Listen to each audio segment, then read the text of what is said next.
With Pangil Bay Bridge comes economy.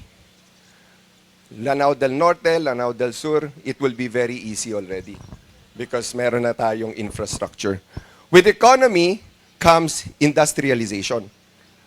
With industrialization comes housing. Lahat ng tao, population. So lahat yan kailangan tubig. So therefore, we all know water is the essence of life. Water is the balance of our ecosystem. And above all, water, safe, clean water, lahat tayo, hindi na tayo kakabahan na mga anak natin iinom ng contaminated water. So, that's why we entered into water. That's why, now we want to say thank you kay Mayor. Mayor, thank you. Kay Vice Mayor, sa mga councilor, at lahat ng kaibigan kong barangay captain.